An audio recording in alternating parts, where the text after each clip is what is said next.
స్పైన్‌కి సంబంధించిన ఇబ్బందులు అంటే చిన్న పిల్లల దగ్గర నుంచి ఓల్డ్ ఏజ్ పీపుల్ వరకు అందరూ ఫేస్ చేసేది. చిన్న పిల్లలైతే లగేజ్ బ్యాగ్స్ టైప్‌లో మోస్తున్నారు పాపం స్కూల్ బ్యాగ్స్.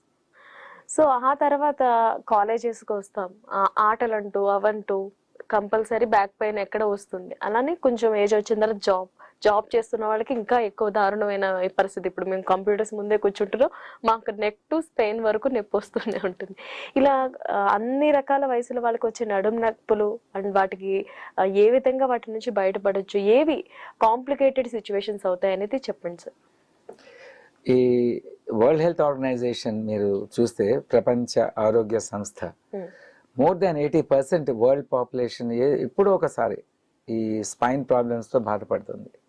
అంటే ఇట్స్ ఎ మ్యాసివ్ ఎపిడెమియాలజికల్ ప్రాబ్లం అది స్పైన్, నడుము నొప్పి. ఇది కోల్డ్ తర్వాత ఇప్పుడు మనందరికీ వచ్చే common medical problem is cold. తర్వాత నెక్స్ట్ ఫిజికల్ కండిషన్ ప్రాబ్లం ఇది బ్యాక్ పెయిన్. ప్రపంచంలో చాలా మంది డయాబెటీస్లో, క్యాన్సర్లు, హార్ట్ అటాక్లు అనుకుంటారు. కాదది, ఇది second in line after common cold. ఈ ఒక్కొక్క వయసులో ఒక్కొక్క కారణం ఉంటుంది. ఇప్పుడు మీరే చెప్పారు స్కూల్ బ్యాగ్స్ అని చెప్పి.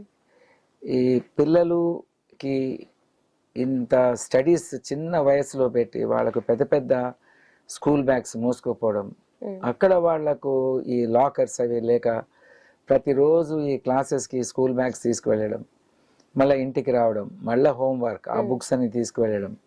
దీనికి మా స్పైన్ అసోసియేషన్స్ ఎంత వయస్సు ఉన్న పిల్లవాడు, ఎంత బరువు ఉన్న పిల్లవాడు ఎన్ని బరువులు బ్యాగ్ మోయవచ్చు అని డైరెక్షన్స్ ఇచ్చామండి. మహారాష్ట్ర అనుకుంటా నేను ఫస్ట్ స్టేట్. మన తెలంగాణలో కూడా రూల్స్ ఉన్నాయండి దీనికి. కానీ నాకు తెలిసినంత వరకు I stand corrected. A school ఇవన్నీ పాటించడం లేదు. దీనికి కఠిన చర్యలు తీసుకోవాలి గవర్నమెంట్. ఎందుకంటే ఈ పిల్లల నడుము వంగిపోతుందండి ఈ బరువుతోటి, లేత వయసులో ఉన్న పిల్లలకు. సో ఇది మంచిది కాదు. ప్లస్ మన దేశంలో పాపులేషన్ కూడా ఎక్కువ ఉన్నది. స్కూల్స్ మనకు పెద్ద పెద్ద, మేము చిన్నగా ఉన్నప్పుడు పెద్ద ప్లే గ్రౌండ్స్ అవన్నీ ఉండేవి, అవన్నీ ఇప్పుడు లేవు. అయితే ఈ పిల్లలకు బ్రేక్స్ ఇవ్వడం లేదు.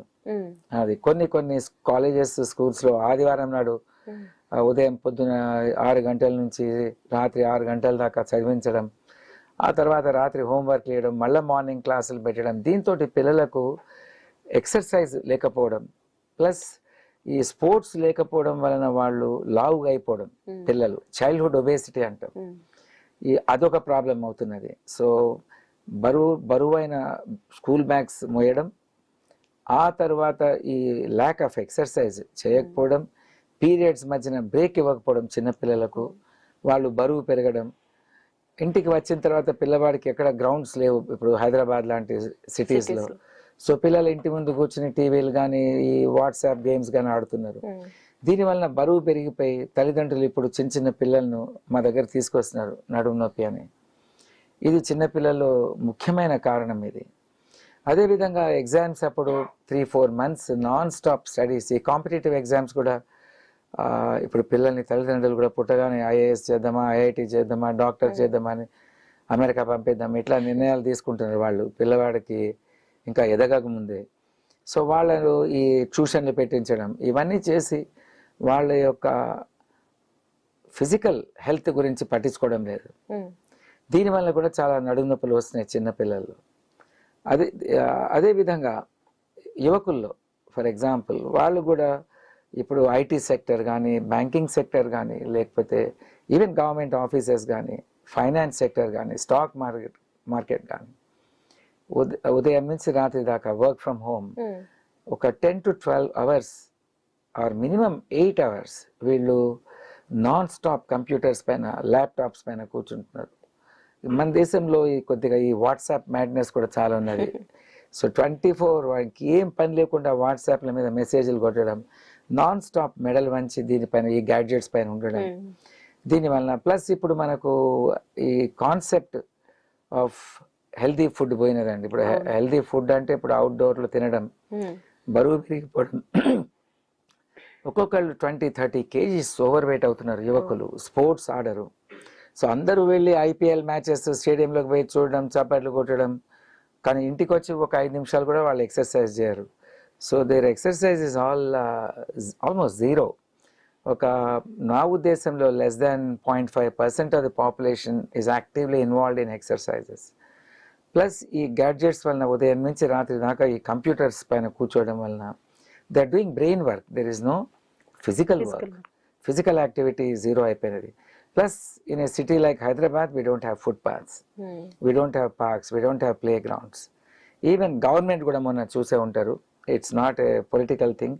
చిన్న చిన్న ఏరియాస్ ఉంటే 1 acre 2 acre ఏరియాస్ ఉంటే హైదరాబాద్లో దాన్ని ఫుట్బాల్ స్టేడియంస్ చేయడం, ఒక గ్రౌండ్స్ చేయడం, ఒక స్విమ్మింగ్ పూల్స్ కట్టడం. అది కాకుండా వాళ్ళు ఆఫీసెస్కి అమ్ముతున్నారు కోట్ల రూపాయల కొరకు. దీనివలన పిల్లలు అందరూ ఈ అపార్ట్మెంట్ కాంప్లెక్సెస్లో ఉండి ఇదొక ప్రాబ్లం అవుతున్నది. ప్లస్ ట్రాన్స్పోర్టేషన్ మీరు చూస్తుంటారు, ఇప్పుడు any part of the city నుంచి వేరే చోటకి వెళ్ళాలంటే ఒక 1 to 1.5 hours టైం పడుతున్నది. సో ఈ 2 wheelers పైన కార్స్ పైన వెళ్ళడం, ఒక 10 hours పని చేయడం, ఇంటికి రావడం, ఇంటికి వచ్చిన తర్వాత ఇంటి పనులు, ఫ్యామిలీ ఇంటరాక్షన్స్, దీనివల్ల మనుషులకు అసలు టైం దొరకడం లేదు ఎక్సర్సైజ్కి. సో దీనివల్ల కూడా ఈ నాన్ స్టాప్ కూర్చోవడం, ల్యాక్ ఆఫ్ ఎక్సర్సైజ్ వల్ల కూడా నడుము నొప్పి వస్తుంది.